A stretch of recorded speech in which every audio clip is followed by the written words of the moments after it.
Hello student, मैं Manish Dwivedi, class 8th जी, विषय इतिहास और नागरिक शास्त्र। बच्चों, आज हम आपको बताएंगे भारत में प्रधानमंत्री की नियुक्ति कैसे की जाती है, उसको पद से कौन हटा सकता है, वो कितने दिनों तक अपने पद पर बना रह सकता है, संविधान के अनुसार उसका कार्यकाल कितने दिनों का निर्धारित किया गया है, इस सब के विषय में बताएंगे। इससे पूर्व बच्चों, मैंने आपको बताया भारत के राष्ट्रपति उपराष्ट्रपति। आपसे क्वेश्चन है, भारत के राष्ट्रपति का क्या नाम है? सभी लोग स्पीकर ऑन करके बताएंगे उपराष्ट्रपति का क्या नाम है, उपराष्ट्रपति का कार्यकाल, प्रधान राष्ट्रपति का क्या कार्यकाल है, कितने दिनों तक ये अपने पद पर कार्य कर सकते हैं संविधान के अनुसार। होम असाइनमेंट में ये दोनों क्वेश्चन के आंसर सभी लोग भेजेंगे और वर्क प्रतिदिन करते रहिए। प्रथम मासिक परीक्षा की 26 अगस्त से निर्धारित है। इससे पूर्व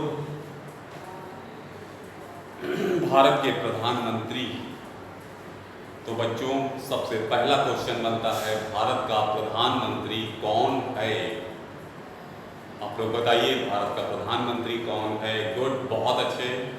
भारत का प्रधानमंत्री नरेंद्र दामोदर दास मोदी भारतीय जनता पार्टी को बिलोंग करते हैं। भारतीय जनता पार्टी की केंद्र में नरेंद्र मोदी की सरकार है।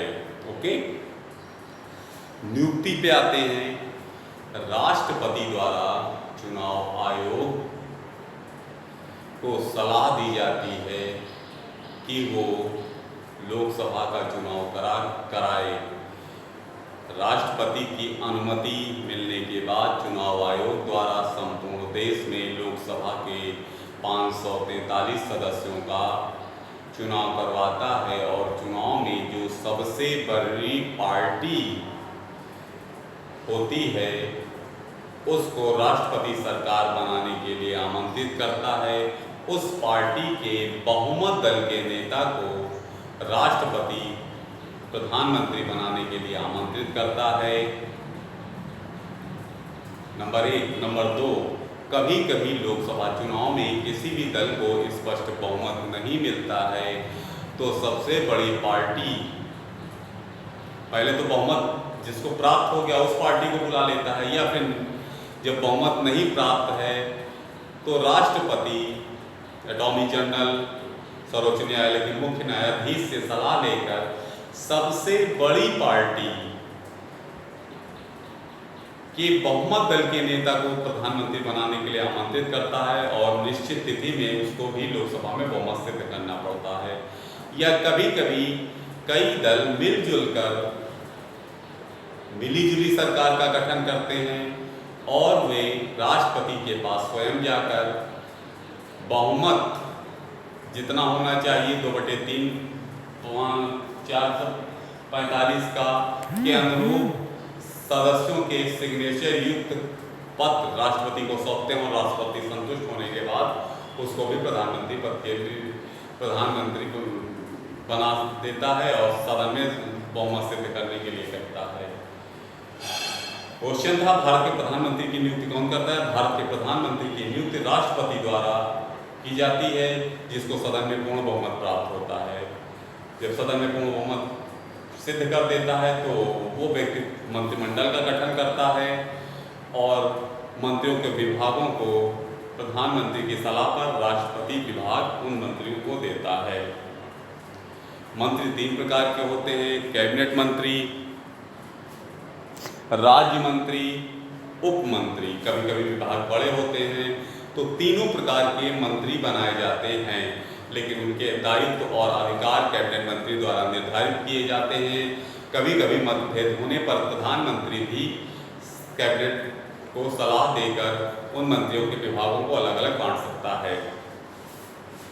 प्रधानमंत्री की स्थिति लोकसभा में सर्वोच्च होती है। सर्वोच्च मीन्स स्ट्रांग होती है और सबसे ज़्यादा मतलब ताकतवर व्यक्ति माना जाता है।